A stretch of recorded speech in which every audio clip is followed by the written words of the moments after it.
Hey guys, welcome back to the channel. Hope you're having a good one. Today I'm finally starting my Final Destination review series. I'm going to try to squeeze these reviews in before I start my Friday the 13th review series, which starts May 28th. And I was always a big fan of Final Destination franchise ever since it started back in 2000 with the first film. I grew up with it, so it it's in my top five for sure for horror franchises. So I'm excited to dive into this. So make sure to like and subscribe if you want to follow me on this journey, and let's get right into this. So Final Destination was released in 2000 and stars Devon Sawa, Ali Larter, and Kerr Smith, and was directed by James Wong, who also co-wrote the screenplay for this. Because this was originally meant to be an X-Files episode. That's what it was written for originally, and then James Wong and the original writer and a few other people co-wrote the screenplay to make it into a feature film, which was a great idea. I could totally see this as an X-Files episode as well. And apparently that episode would have been based off of a real life event, something that happened with Flight 800, I believe.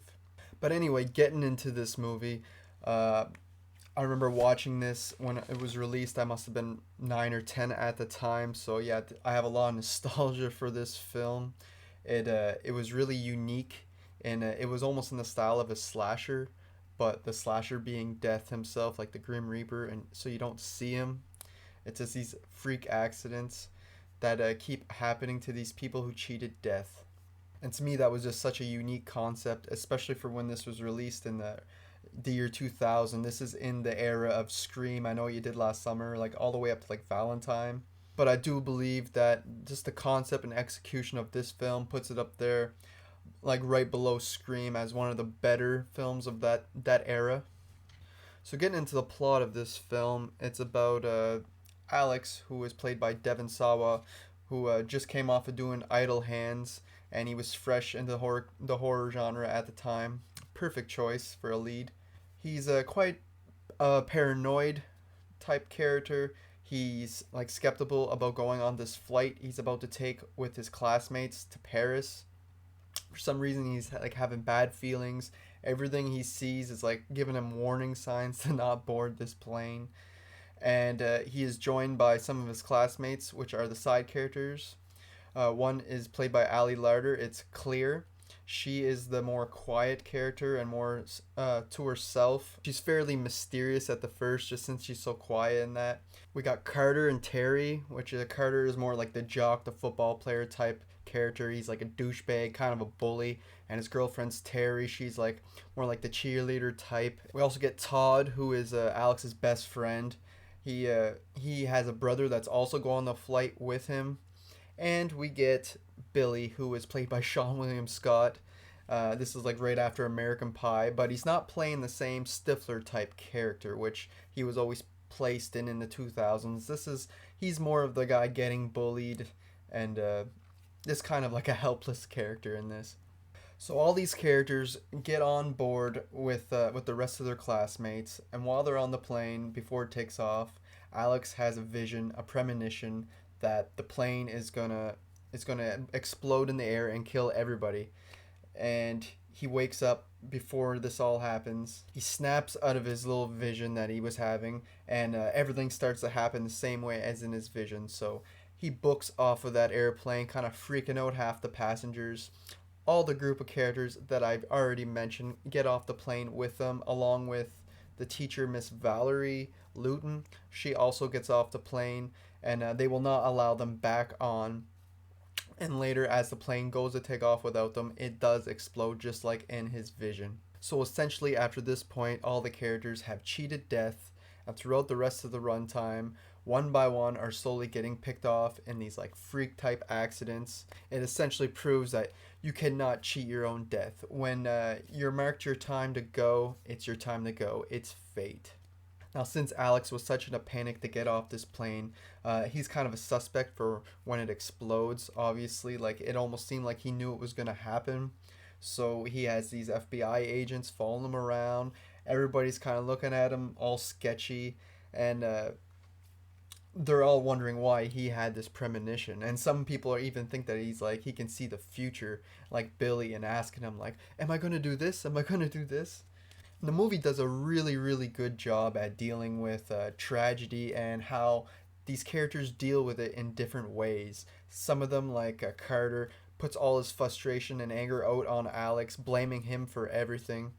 You got other characters that are just in mourning and feel bad for getting off the plane and leaving everybody else. Just them having these more serious tones, it just really elevates this film, in my opinion. They take itself seriously. It's not one of these goofy slasher type films. And just the concept itself, it was just a really brilliant way of kind of making it's almost a supernatural slasher in a way, with Death, the Grim Reaper, being the villain. We don't actually see him.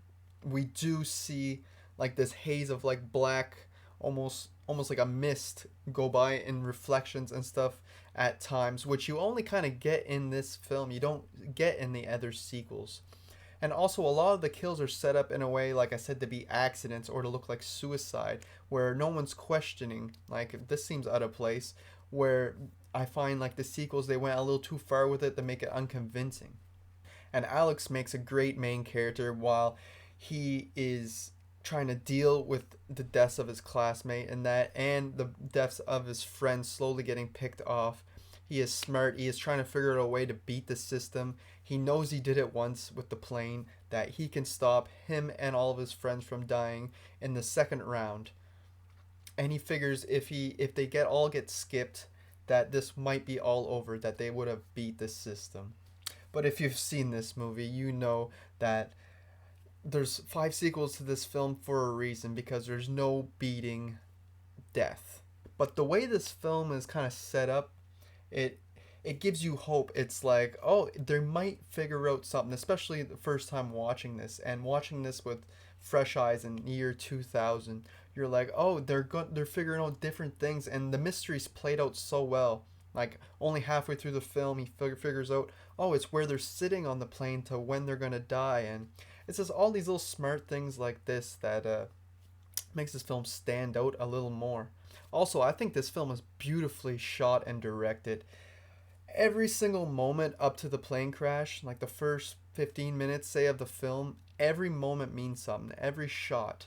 Just little things like Alex having that model plane in his room at the first, to the alarm clock flashing randomly to 180, just like their flight number, and him seeing flight 180 everywhere, to his birthday matching up with the flight was it the flight time or the departure time adds up to Alex's birthday, just to show like everything was set in stone already for him to die at that moment, and he cheated it. And let's talk about the premonition right now with the big plane crash, like, and that scene was made very well for the time. There's a little bit of CGI here and there, I feel, but it's all done fairly well. It's not over the top. It feels grounded and realistic. Like when the fire's going and burning his face, you're like, wow, this movie's not screwing around. Then when he wakes up, you're like, holy shit, that was just a vision, like a premonition. It was just beautifully directed. You really feel the tension and the panic that the characters start feeling throughout this whole film, not just the plane scene. And what Jaws did to the oceans and the beach, how people were afraid to go in the water after Jaws came out, I feel like this film kind of did that with airplanes. A lot of people subconsciously are more afraid of airplanes since this film has come out. I think it's not the most effective out of all these films. I think part two with the log truck premonition probably ups this one a bit for the how people think about driving behind like trucks with logs and stuff. But this definitely still had a big impact on people's fear of flying. And that just goes back to how convincing the airplane scene actually was at the time. And throughout the film, as everybody suspects Alex, and he doesn't look good when he's always at the scene of the crime and such, Clear really, while she doesn't really believe him, she is like drawn to him because she felt something was going to happen as well. Even though she didn't have the vision, she still knew something was going to happen. And I think everybody got little hints, but it's how much you want to pay attention to them in life. Like, I think that every one of these people had their fair little warnings of doom coming, whether you're talking about the bathroom kill with Todd, how, like, the song comes on, like, that should have been a warning sign. There's all these warning signs throughout the film, which I love that they were added in, and it's almost like, is there like a guardian angel looking after these people, like giving them little hints to try to keep them alive? Talking about guardian angels and shit, what about Tony Todd's cameo in this? He plays like a mortician, and he's almost, he's basically the character that tries to explain a bit to Alex and Claire after they break into the morgue to try to see Todd's dead body, and he pretty much tells them that this was no suicide. He tried to stop from the cords from wrapping around his neck, so it makes them think, what killed him? Was it supernatural, or you know what? But Tony Todd is like almost like, is he the devil, or is he just like, because it seems like he knows more than what's going on, even though he doesn't really explain too much, and he's also very ambiguous. We don't know too much about him. I read somewhere where he was supposed to be this Greek god or something like that. Like, I don't know if it's like a metaphor or something for that god who was a transporter of souls to the afterlife. Like, and he would make sure you'd reach your final destination. And I kind of wish they would have put a little bit more of that in the film, just to give it a little more backbone to the story. But at the same time, not knowing everything is also a good thing. Like, sometimes simple is more, because it makes you think more. And like after the movie's done, you're like, oh, you're thinking about all these different theories and such. And this film just doesn't stop with its tension and its surprises. It's very unpredictable if you haven't seen it before, or any of the sequels. The stuff that keeps happening, whether it's the bus kill out of nowhere, and like the jump scares are used effectively in this film. There may be only like 3 or 4, but every time they're used, it's as the most effective way you could have possibly used them. And the suspense is this throughout the entire runtime. There's no real draggy parts. The pacing is perfect, and you get a little bit of conversation parts, but they're in between all the big action scenes, where you don't feel like it's dragging out at all. Like, one scene in particular is like the train scene when the car gets stuck on the train tracks. That is such a suspenseful scene, because you think Carter is not going to make it out of there. The train gets so close, and I just love how that scene was directed. Now, since this franchise is known for its deaths, let's talk about the deaths real quick. So starting off, we got the premonition that killed all the classmates and other teachers and such going to Paris. And I feel like I already touched on that, so I'll kind of skip that. It was well made. That I love that part. But we'll talk about Todd's death. He was the first character to go after the crash, and his was made to look like a suicide, as if he hung himself like in the bathroom, like, or choked himself to death or whatever with the cord. But really, the water came out from under the toilet or whatever, made him slip back, and the cord wrapped around his neck, and he was in the bathtub, couldn't get grip, so he was slipping and choking. And it's when you see the blood come to the eyes, you're like, ooh, it almost makes you squeamish a little bit, especially when I was younger. That part always got to me. This was probably the death that stuck in my head the most as a kid as well. It is very creepy, and I like how the water like hides itself after to really make it look like an accident, or like suicide, I mean. Where the other films don't seem like death tries to clean up its mess, so it doesn't look very realistic, or like convincing. Next up, we got Terry. Now, this death is out of nowhere. It's a fan favorite. When she tells her boyfriend Carter to just drop it and stop fighting Alex, it's not going to solve her problems. And then she says something like, drop dead, and boom, the bus hits her, and just blood splatters everywhere. And it's such an unexpected scene. You're like, holy shit. We found out who was next. Next up, we got the teacher, Valerie Newton. Is it? Valerie Luton. She was the one that got off the plane and told the other teacher he should go back because he's better at speaking French. And she really regretted that. And everything she's seen about the school and that made her feel bad and feel sad. That's why she was getting ready to move away. She has a bunch of boxes and that in their house. And I feel like this death, though, is more her fault because of all the things that she does. She pours boiling water in a cup after putting her dish towel on a bunch of knives. And then she gets scared because the cup says high school something on it, and it makes her think back at that time. So she shoots it out on the floor and then pours really cold alcohol and ice in a hot mug. It's like, obviously that's going to crack. You're a teacher. You should know this. Then wandering around, making a drip in the computer monitor, it exploding, going, making a piece of the shard of the monitor, cut her neck. She's bleeding out, going around the room. It's a really intense scene, even though, like I said, Death seems like he was less involved in this one, except you do see him turn out the propane for the stove or whatever, the gas for the stove. In the end, she's lying there and she goes to haul the dish towel down, and the knives come down on her. One lands right in the middle of her chest, and then eventually a chair goes on it. And then the house explodes in a fiery flame with Alex running out last second because he suspected she was next, so he went in to save her, but it was too late. But like I said, this almost felt like it was more her just making stupid decisions instead of Death that's actually trying to get her at this time. Next up, we got Billy. When after we get the suspenseful train scene with the car, Billy's wondering who's next, and he's yelling. He's all mad, standing beside the train while it's going by, and a shard of scrap metal just comes up and decapitates him, like here, like in a weird spot, like in his chin, which I love. It's not like at the neck like we usually see. And the head comes flying off. Everybody loves a good decapitation.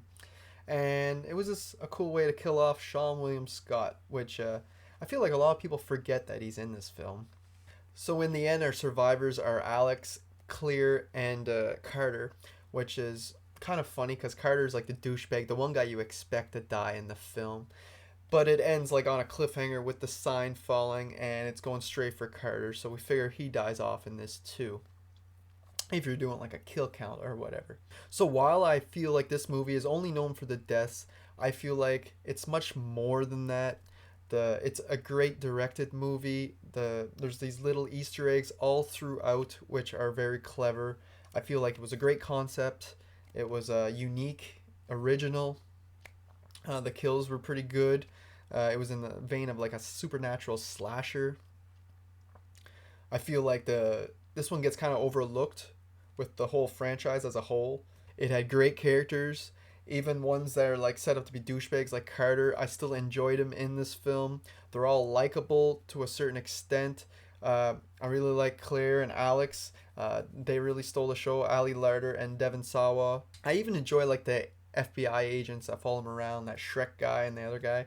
Like they're okay too. I love the atmosphere and the tension throughout this whole film. It was mysterious, it was unique. And in the end, we find out that there is no cheating your fate. It is marked in stone in this film and throughout this franchise. No matter how hard they try to change things or to outdo them, it will just come back to get you in the end. So for my rating on this amazing film, I am going to give it a 9 out of 10. It is one of my personal favorites from my childhood. I have a lot of nostalgia for this film. It's amazing to me. I don't know if it's that good to you guys. To me, it definitely stands the test of time. It is definitely one of the better films from that era, from like 96 to 2003. And I highly recommend you guys check it out. So that's it for this review. Stay tuned for part 2 coming out soon. I am definitely going to be going through this whole franchise and then ranking them, like I said before I get on the Friday 13th review series. And until next time, thanks for watching.